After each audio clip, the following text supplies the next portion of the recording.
Imagine this: you're at work, just another ordinary day, when suddenly something feels off. The air grows cold, shadows move where they shouldn't, and whispers fill the silence when no one's around. This isn't just any workplace, it's the Pupa Room, where employees swear they've encountered the unexplainable. Today, we're diving into one of Japan's most haunting ghost stories, rooted in the very place people spend their 9 to 5. Are you ready to uncover the truth behind these eerie encounters? Feeling like you're being watched even when alone in the Pupa Room, making your skin crawl. Imagine this: it's late, and you're the last one left in the office. The Pupa Room, usually bustling with the quiet hum of productivity, is eerily silent. You're there to finish up some work, but the air feels heavier than usual.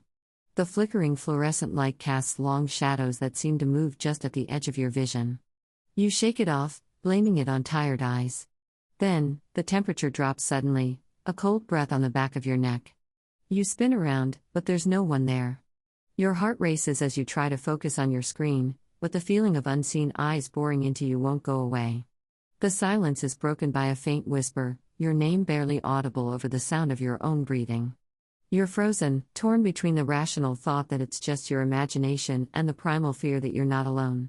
Then, as quickly as it came, the feeling lifts. The room returns to normal, but the sense of dread lingers. You pack up quickly, deciding some work can wait until morning. As you leave, you can't shake the feeling that something was in there with you, watching, waiting. And the worst part? You know you'll have to go back tomorrow.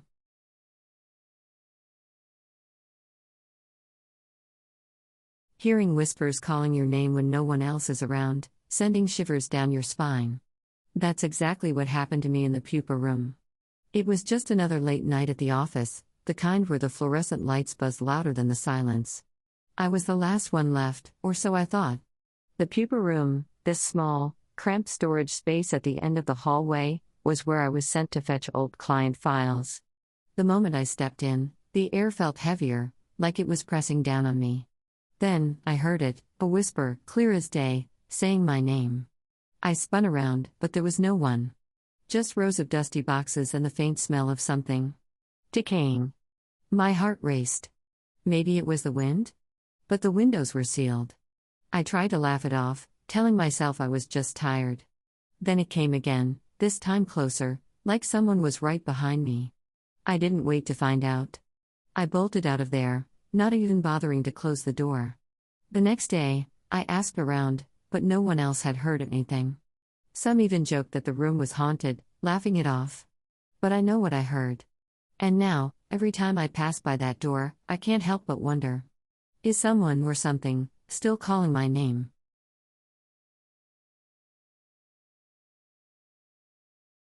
Seeing shadows move out of the corner of your eye, but when you look, there's nothing there.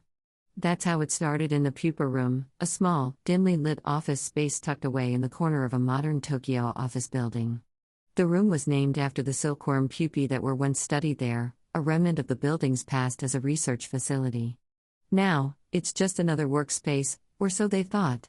Employees began to notice things: shadows flickering where there was no light source, a chill in the air even when the heating was on, and the faint sound of whispering when no one else was around. At first, they brushed it off as fatigue or the building's old pipes.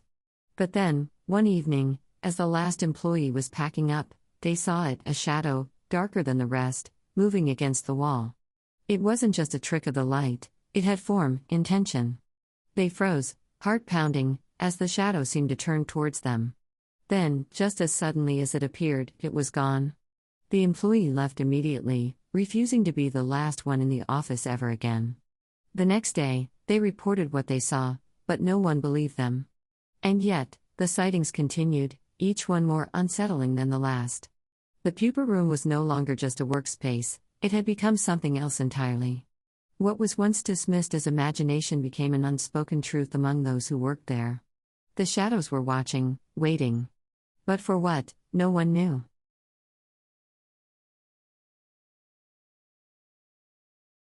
You're sitting at your desk in the Pupa Room, the fluorescent lights humming softly above, casting long shadows across the cubicles. It's late, and you're the last one left, trying to finish up a report that's due tomorrow. The office is quiet, too quiet, save for the occasional creak of the building settling. Then, out of nowhere, you feel it, a sudden, icy cold spot right next to you, as if a ghost just passed through your space.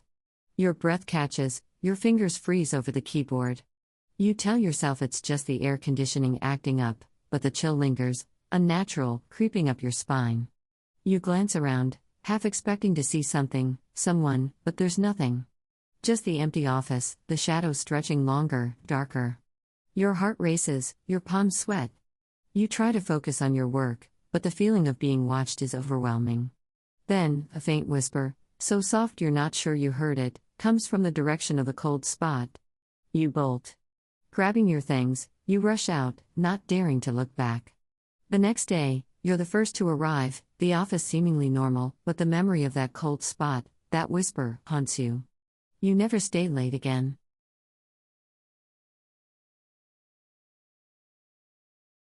Finding objects moved or missing from where you left them, with no logical explanation. It starts small, almost laughable. A pen that was definitely on your desk is now in the drawer. You shrug it off, maybe you're just tired. But then it's your reports, the ones you swore you left neatly stacked, now scattered across the floor. The air in the Pupa Room feels heavier, like it's pressing down on you. You hear whispering, so faint you think it's the AC, but when you listen closer, it stops. Your heart races as you open your drawer to find your favorite mug, the one you always keep there, is gone. Then you see it, sitting on the filing cabinet across the room. No one else is here. The door was locked. You tell yourself it's just stress, but the chill running down your spine says otherwise. You pack up, deciding to work from home. As you leave, you glance back. The mug is back in your drawer. You don't come back the next day. Or the day after that. The Pupa Room waits, silent, for the next person to notice their things aren't where they left them.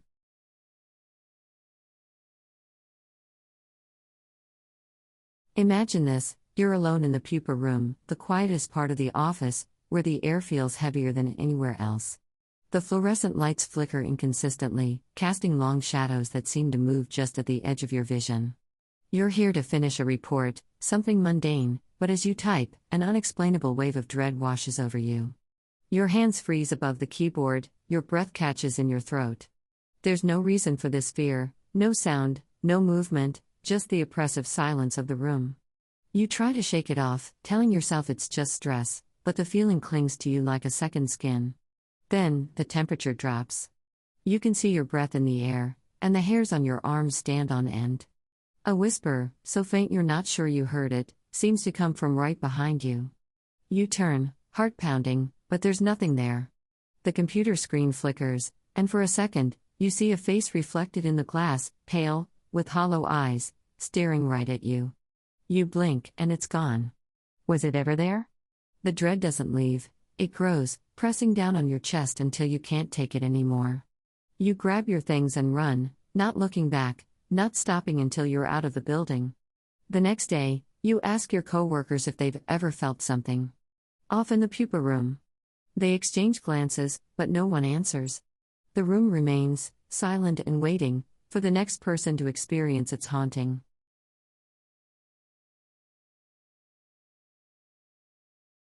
Imagine this, you're in the Pupa Room, this tiny, cramped office space in the back of the building where the air feels heavier, like it's pressing down on you. You've been working late again, the flickering fluorescent light above your desk making shadows dance on the walls. You start to doze off, and then bam! You're jolted awake by the sound of typing. But here's the thing, you're alone. The typing stops as soon as you look around. You shake it off, blame it on exhaustion. Then it happens again, and this time, you see the chair at the empty desk next to you creak, like someone just got up. Your heart's racing now. You stand up, decide to call it a night, but when you reach the door, it's locked. From the outside. That's when the whispers start, faint at first, then growing, overlapping, until you can't tell if they're in your head or not. You pinch yourself, wake up, or so you think. Because now you're back at your desk, the flickering light, the heavy air, and the sound of typing starts all over again. And you realize, with a sinking dread, you're stuck in this nightmare, with no way out. Or is it just a nightmare?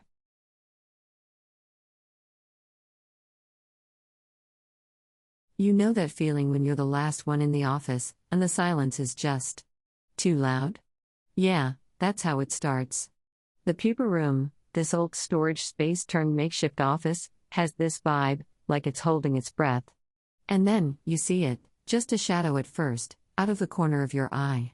You're not sure, so you brush it off. But then it's there again, clearer this time. A figure, standing by the filing cabinets, motionless. Your heart's pounding now, and your hands shaking as you reach for the light switch. Click. The room floods with light, and nothing. Just empty space where the figure was. You're relieved, but that relief doesn't last. Because when you turn the light off to leave, you feel it, the air's colder, and you're not alone anymore. The figure's back, closer this time, and you can't move. You're frozen, staring into the darkness where its face should be. And then, just like that, it's gone. But the feeling? That stays with you. And you know, deep down, it'll be waiting for you next time you're alone in the Pupa Room.